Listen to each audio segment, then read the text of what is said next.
ассалому алайкум шунавандаҳои гиромӣ. гуфторамонро аз силсилаи хониши адабӣ оғоз менамоем.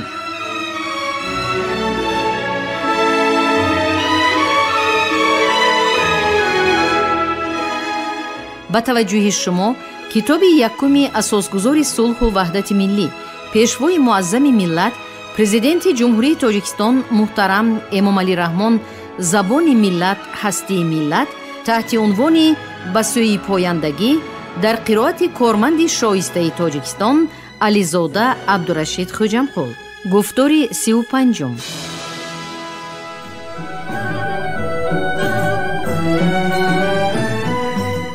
نشر اثر دوجلده پیشوای ملت امامعلی رحمان زبان ملت هستی ملت را تحول بنیادی در جاده علم زبانشناسی معاصر تاجیک ارزیابی نمودن به مورد است. قسم یکمی اثر از باب دوره‌بندی تاریخی زبان تاجیکی آغاز گردیده بابهای سرگذشت تاریخی واژه تاجیک و زبان تاجیکی، زبان ما در دوره استیلای عرب و نخستین سلاله های ایرانی تبار، زبان نوشتاری تاجیکی دوره آغازین، دوره بالندگی و شکوفایی زبان تاجیکی و گسترش زبان تاجیکی به صفت زبان بین المللی را در بر می‌گیرد.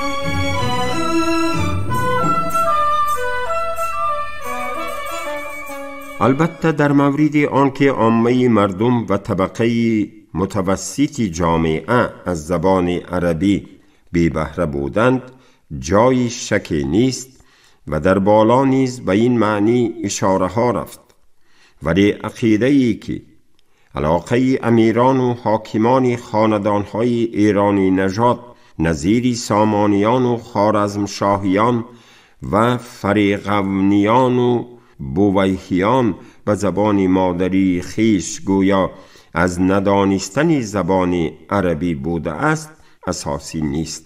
به نظر ما این عقیده از روی مهر و محبت فراوان به مردم و پاسداری و گرامی داشتی زبان مادری خود منشأ می گیرد.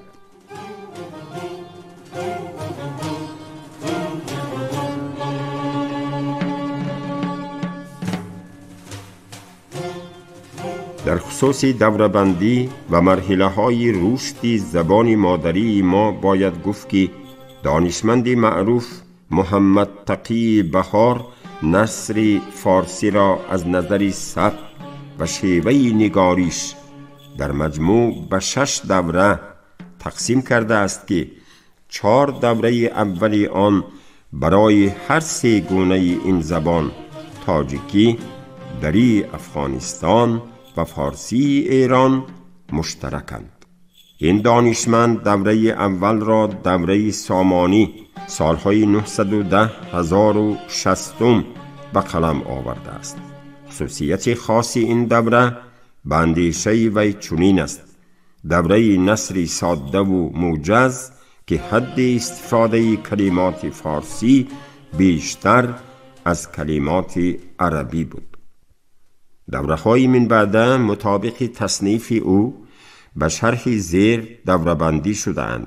دوره غزنوی و سلجوقی اول سالهای 1060 1110، دوره سلجوقی دوم و خوارزمشاهیان، دوره نثر فنی سالهای 1110 1160، دوره سبک عراقی و نثر صنعتی سالهای 1160 1710، دوره بازگشت ادبی سالهای 1710 1810 و دوره ساده نویسی از سال 1810 تا به امروز. ولی به نظر چنین می رسد که دوره اول یعنی نگارش آثار خطی به این زبان سابقه حد اقل 2 عصر پیشتر از این تاریخ دارد.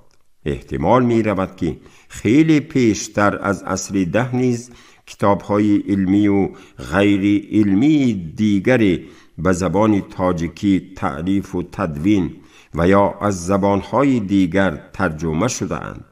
هرچند امروز این کتاب‌ها دسترسی ما نیستند.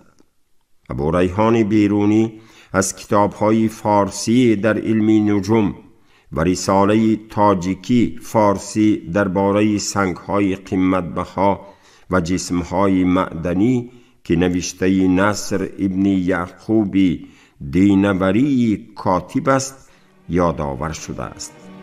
مؤلف حدود العالم هنگام توصیف برخی مسائل جغرافیا از موجودیت کتب اخبار در این زمینه یاد می کند که به هیچ شک به این زبان تألیف گردیده. مواد آن آثار هنگام تصنیف این کتاب مورد استفاده مؤلف قرار گرفته است.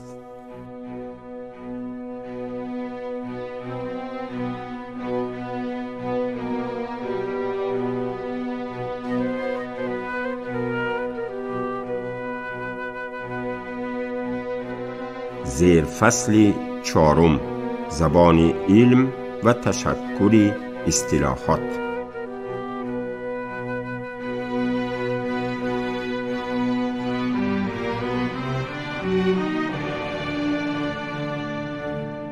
مسئله تشکل زبان علم و اصطلاحات امروز در جامعه ما بیش از پیش اهمیت پیدا می کند، زیرا در روند امروزه جهانی شوی و سیل خروشانی حوادث روزگاری پرآشوبی ما تنها زبانی توانمند و جوابگوی نیازهای علم و فناوری معاصر با امکانات و سابقه و سلیقه خود می تواند در برابر این روند و حوادث استوار و پابرجا ماند.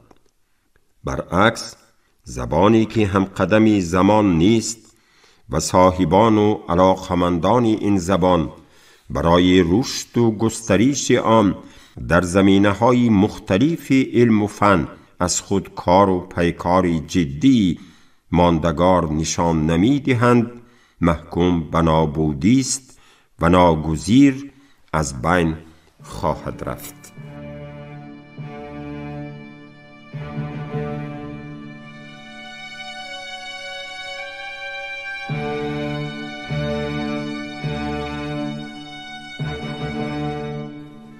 امیدواریم که زبان مادری ما با سابقه 1000 ساله علمی خود و سعی و کوشش پیوسته دانشمندان و علاقمندان دوستداری آن از این امتحانات جدی نیز سربلندانه می گذرد.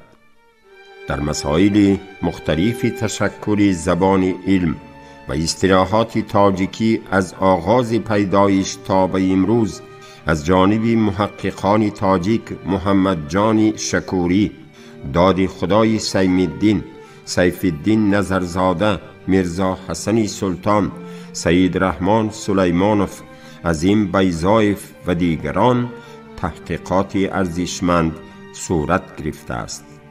اما به اندیشه ما مهم است که دامنه تحقیق علمی در این جاده گسترده تر گردد و جنبه‌های ناروشن این مسائل و شیوه و روش‌های اصطلاح سازی و اصطلاح نگاری تاجیکی به طور مشخص تعیین و تأیید گردد. تحقیقات جدی در این زمینه و در عمل تطبیق کردن نتیجه چنین تحقیقات بر رشد و گسترش زبان علم در دوران کنونی پرتضاد ولی در عین زمان سرنوشت سازی روزگار استقلالیت ملی به خوبی مساعدت خواهد کرد. تشکل زبان علم و تنظیم اصطلاحات هم به مانند زبان ادبی در زبان مادری ما از آغاز تا به امروز تقریباً 6 دوره یا مرحله را فرا می‌گیرد. ولی باید ذکر کرد که روند تشکل زبان علم و اصطلاحات علمی در همه این دوره‌ها یکسان نبوده، بلکه آن بیشتر به ظهور شخصیت‌های علمی و فرهنگی مثل ابو ریحان بیرونی، ابو علی سینا، ناصر خسرو، نصیر الدین طوسی و چند دیگران علاقمندی داشته است. روند مذکور را شرطاً می توان از این دوره ها عبارت دانست.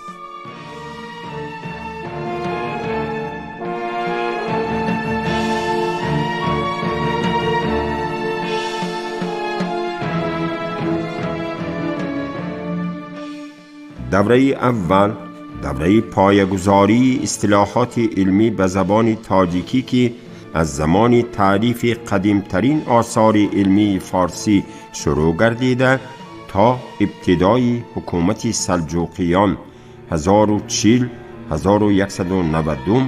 ادامه یافت.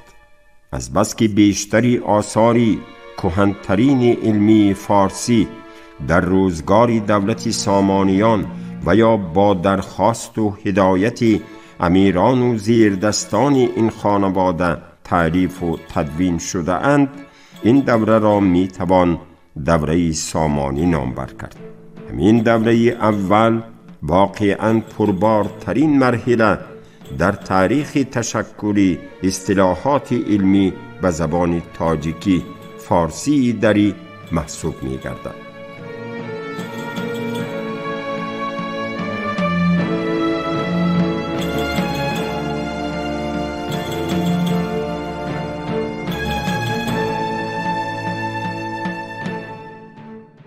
دوره دوم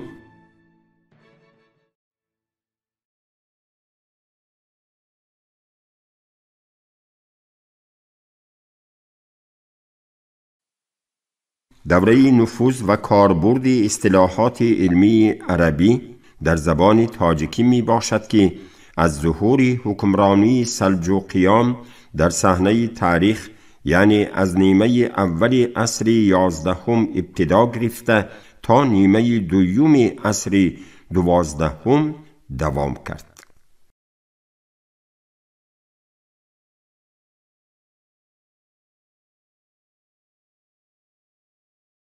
دوره سوم دوره سکوت دوباره چند صد ساله است که از تاخت و تاز مغول آغاز شده تا عصر 19، یعنی تا زمانی به سیاست‌های نوی جهانی کشیده شدن و به علم‌های جدید آشنایی پیدا کردن مردم فارسی زبان ادامه یافت.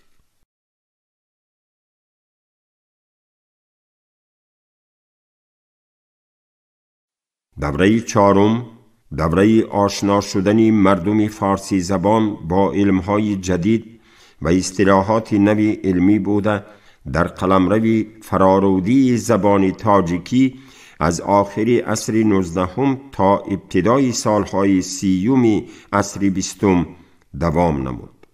لازم به یادآوری است که پس از انقلاب اکتبر و برقرار شدن حکومت شوروی، رابطه‌های فرهنگی و زبانی با کشورهای همزبان ایران و افغانستان نسبتاً قطع گردیده. اصطلاح سازی زبان تاجیکی و فارسی ایران و افغانستان با طرز و اصول جداگانه جریان پیدا کرد.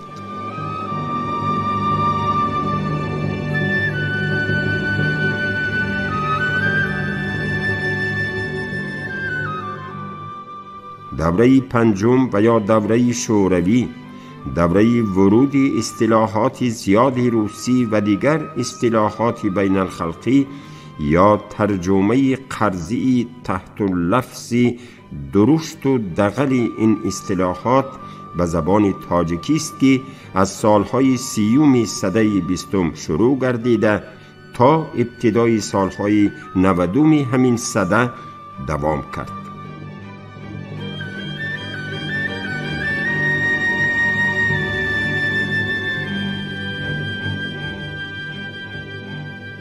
دوره ششم دوره بازگشت به اصولهای علمی سنتی اصطلاح سازی و اصطلاح گزینی و رهایافت به دستاوردهای همزبانان در این جاده است که از نیمه دوم سالهای 80 عصر 20 نامتشکلانه آغاز شده با قبول قانون زبان سال 1989 تأسیس دوباره کمیته اصطلاحات تاجیکستان 12 سپتامبر سال 1990 و قبول اعلامیه استقلال سیاسی کشور 9 سپتامبر 1991 تا اندازه تنظیم قانونی پیدا کرد و تا امروز ادامه دارد.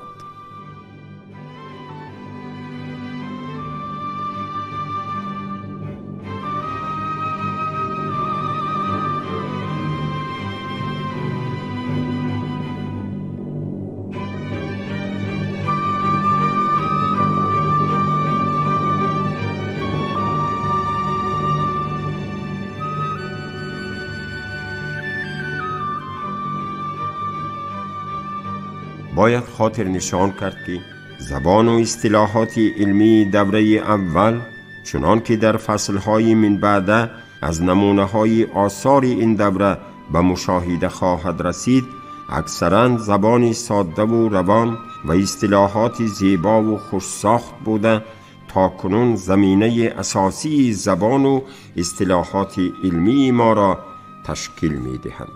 پیش همگان معلوم است که افکار و اندیشه نوی علمی نخست به شکل اصطلاح افاده می‌یابد که تدریجاً باعث غنامندی و دارایی افزایی زبان علم می‌گردد.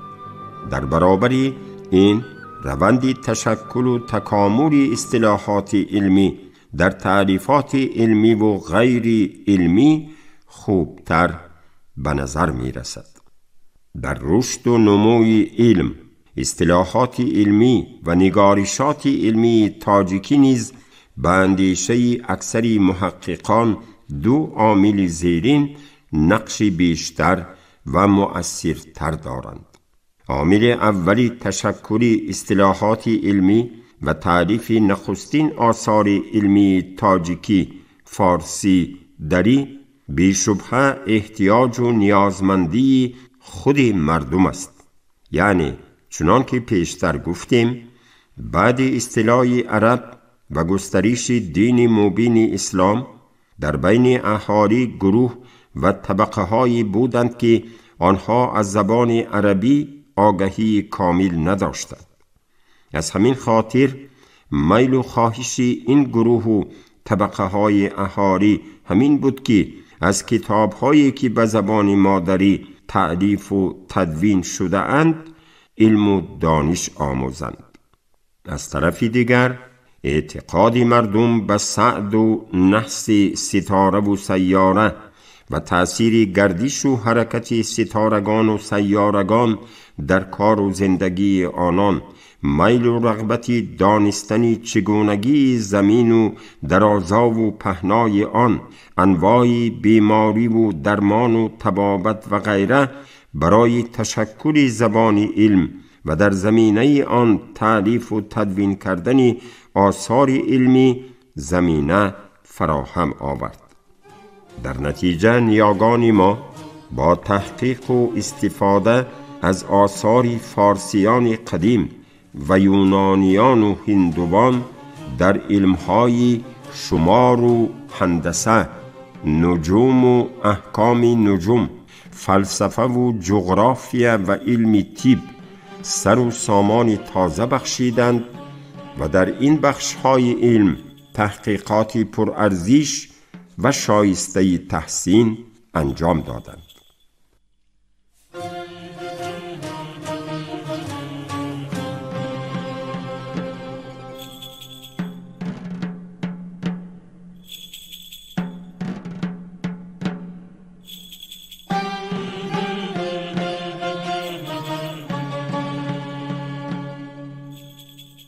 از جمله احمد اخوینی بخارایی هدایت المتعلمین فی طب را که اثر جامع طبی است در زمینه آموزش آثار پیشینیان علم طب، بقراط، جارینوس، هنین ابن اسحاق، عیسی ابن سهاربخت، ثابت ابن قره، ابن سرابیون، محمد ابن زکریا و در محک عمل و تجربه سنجیدن اندیشه و عقیده های آنها در دوره طولانی تقریباً 30 ساله طبابت بیماران تعریف کرده. به این معنی در کتابش چنین اشاره دارد: و هرچ اینجا یاد می کنم آن است که آزموده من است و اما آنچ مرا بر وی تجربت نیست یاد نکنم. عامل دیگری تشکل زبان علم و تعریف و تدوین آثار علمی تاجیکی فارسی دری، چنان که در بالا یادآور شدیم، تشویق و هدایت و سیاست فرهنگ پرورانه امیران و حاکمان آن عهد بود.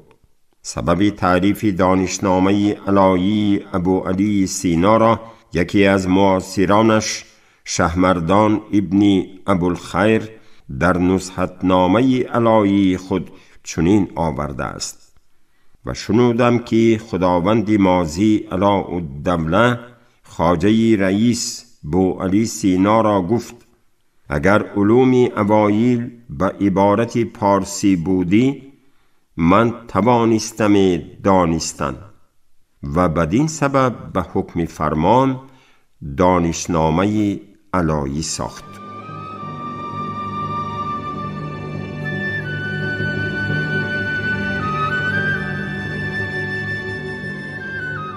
خود ابو علی سینا نیز این مطلب را در مقدمه دانشنامه علایی تأیید کرده است: فرمان بزرگ خداوند ما عضدالدین علاءالدوله آمد به منی بنده و خادمی درگاه وی که مر خادمان مجلس وی را کتاب تصنیف کنم به پارسی دری که اندر وی اصلها و نکته‌های 5 علم از علمهای حکمت پیشینگان گرد آورم به غایت اختصار. یا مؤلف کتاب الابنیه ابو منصور موفق ابن علی هیروی این اثر طبی خود را به پاس احترام دانشمندی و عدالت پروری امیر سامانی ابو صالح منصور ابن نوح 961 976 برای خزانه وی تعریف کرده است. پس چون من این هر دو هنر یعنی عدل و علم با این خداوند یافتم، مرا اندر حضرت عالی وی حرص زیاده گشت تا این کتاب تألیف کردم از بهر خزانه اوی. یا که ناصر خسرو کتاب فلسفی جامع الحکمتین را سال 1070 با خواهش امیر بدخشان ابوالمعالی علی ابن اسد تألیف کرده است. چنان که پیشتر گفته شد، تاریخ تألیف کهن‌ترین آثار علمی فارسی که تا زمان ما رسیده است به نیمه دوم عصر 10 میلادی موافق می آید. ولی محققان دلیل‌های زیادی را شاهد آوردند و همین دلیل‌ها ثابت می‌کنند که در این دوره زبان علمی تاجیکی فارسی دری موجود بوده برای افاده مفهوم‌های علمی امکانی کافی داشته است. مهمترین این دلیل‌ها به شرح زیر است.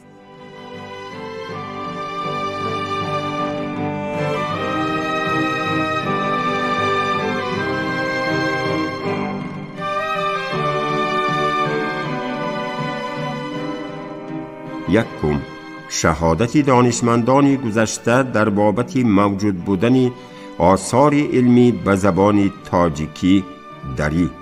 گفتیم که ابو ریحان بیرونی در اثرهای خود از کتابهای تاجیکی فارسی در علم نجوم، همچنین از رساله تاجیکی فارسی نصر ابن یعقوب دینوری کاتب که درباره سنگ‌های قیمت‌بها و جسم‌های معدنی نوشته است یاد می‌کند. مؤلف حدود العالم هم از موجودیت کتب‌های اخبار در زمینه جغرافیا یادآور می‌شود که بی‌شبهه به زبان تاجیکی فارسی تألیف گردیده، مواد آنها هنگام تصنیف حدود العالم دسترس مؤلف بوده است.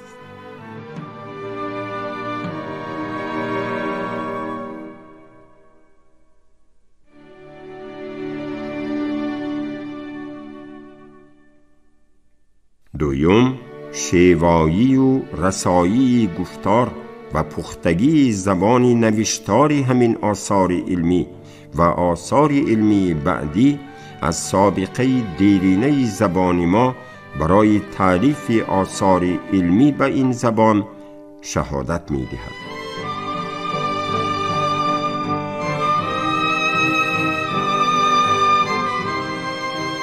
سیوم، مقایسه کلمه های و اصطلاحات برخی از این اثرها نشان می دهد که هرچند مؤلفان از اثرهای همدیگر بیخبرند، ولی گاه اصطلاحات یگانه و همگونه را در بیان مطلب استفاده می کنند که این از موجود بودن اصطلاحات علمی در زبان پیشتر از تألیف این آثار گواهی می دهد. از جمله از مقایسه اصطلاحات فلسفی کشف المحجوبی ابو یعقوب سیجستانی با اصطلاحات دانشنامه علایی ابو علی سینا و اثرهای دیگر که پیشتر از دانشنامه تألیف و یا از عربی به تاجیکی ترجمه شده اند، می توان به چنین نتیجه رسید که بعضی اصطلاحات فلسفی دانشنامه پیش از ابن سینا ساخته شده مورد استفاده قرار داشتند.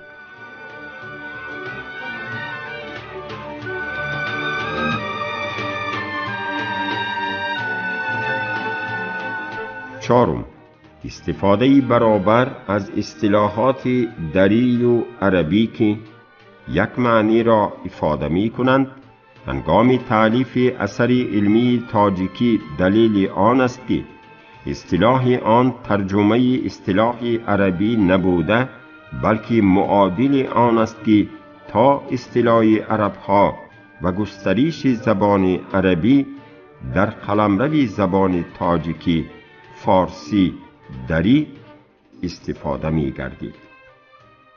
کهن‌ترین آثار باقی مانده علمی و فارسی دری که در تشکل زبان علم و تنظیم اصطلاحات تاجیکی فارسی دری تا به امروز سهم مناسب دارند، کتاب‌های زیرین شناخته شدند. یکم، شمارنامه در بین آثار باقی مانده علمی دری شاید قدیمترین اثر ریاضی باشد که از جانب محمد ابن ایوب حاسب طبری تألیف گردیده یک دوره مکمل اریتمیتیک را در بر میگیرد. شمارنامه و قول صاحب آن در عبارت مختصر و فهم نزدیک بوده، در این کتاب مفهوم‌های هر 4 عمل اصلی اریتمیتیک، جمع و طرح و ضرب و تقسیم، عدد، کسر، جذر، ریشه کوادراتی، کعب، ریشه کوبی با مثالهای مشخص شرح داده شدند. از نظر محقق ایرانی تقی بینیش که کتابی مذکور را تصحیح کرده به چاپ رسانیده است، بعضی از واژگان و اصطلاحات کتاب ساخته ذوق مؤلف آن است و جنبه اختراعی دارد.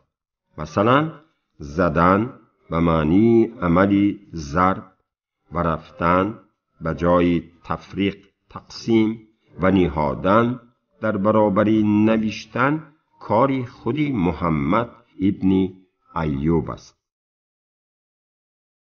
شما گفتار 35 رو از روی کتاب یکم اساسگذار صلح و وحدت ملی، پیشوای معظم ملت، پرزیدنت جمهوری تاجیکستان محترم امامعلی رحمان، زبان ملت هستی ملت، تحت عنوان به سوی پایندگی در قرائت کارمند شایسته تاجیکستان علیزاده عبدالرشید خوجمپول شنیدید. کارگردان شیرعلی نزلی، صدابردار نگینه خیرالله. پایان گفتار از سلسله خونشی ادبی.